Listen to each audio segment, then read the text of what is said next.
Presque plus 6% dans la région pour les nuitées entre 2016 et 2017. Ça concerne la belle saison, tout hébergement confondu.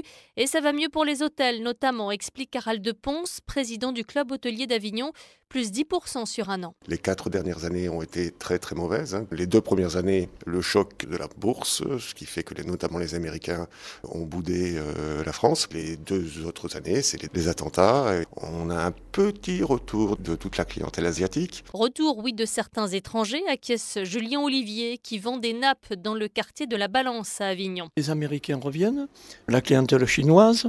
Il ne faudrait pas malheureusement qu'il y ait un attentat qui couperait tout. Et puis des Français aussi, Serge et Evelyne, habitués du Festival d'Avignon, qui viennent goûter la tranquillité du Vaucluse en plein Mistral. Là, on regardait l'opéra, on vient de découvrir la petite tour, c'est la tour Jacquemart. Pourtant, on vient depuis 1972 à Avignon, mais c'est la première fois qu'on la voit. On a l'occasion de découvrir un peu des choses différentes puisque c'est calme. Du monde qui revient, des touristes qui découvrent aussi, grâce peut-être aux nouveautés de cette année, des cabanes flottantes, précise à Sorgues Céline Guyosson. Ce sont des cabanes en bois qui sont posées sur des flotteurs. Des cabanes troglodytiques aussi. Dans la colline a été creusé un espace pour pouvoir construire la cabane avec au-dessus tout de même un puits de lumière. Et puis toujours le no-tourisme qui innove. Depuis quelques années, à la cave Terraventou à Ville-sur-Ozon, Gabriel Valverde propose des balades à vélo dans les vignes. On fait également des balades en calèche, des repas dans la cave, voilà, tout un tas d'animations qui sont destinées à recevoir un maximum de personnes pour ouvrir le monde du vin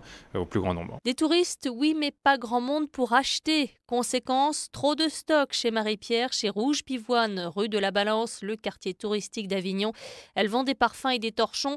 D'habitude, elle ferme en cette fin novembre. On peut quand même considérer que les gens ont moins d'argent qu'il y a 3 ou 4 ans. Une fréquentation au mois d'août d'une clientèle vraiment qui avait très très peu de moyens, ce qui fait que le mois d'août n'a pas été très très bon. Oui, les touristes ont des oursins dans les poches, confirme son voisin Julien Olivier. Les acheteurs étrangers discutent beaucoup les prix maintenant. Voilà, même les Américains pensaient que le dollar, etc., tout le monde demande des remises. Surtout les Chinois, mais les Italiens, qui aiment bien discuter, les Espagnols, finalement, tout le monde demande des prix, tout le monde marchande. Et des touristes de plus en plus exigeants, cette fois à l'hôtel d'Angleterre. Qui n'a pas une grande télé chez soi et arrive dans un hôtel et il voudrait encore une télé encore plus grande. Chez lui, il a 100 cm, chez nous, il faut qu'il ait 200 cm. Comme quoi, on a beau avoir chez nous des lavandes, des paysages à couper le souffle, des théâtres antiques, des ponts, des palais médiévaux, c'est dur de rivaliser avec la télé.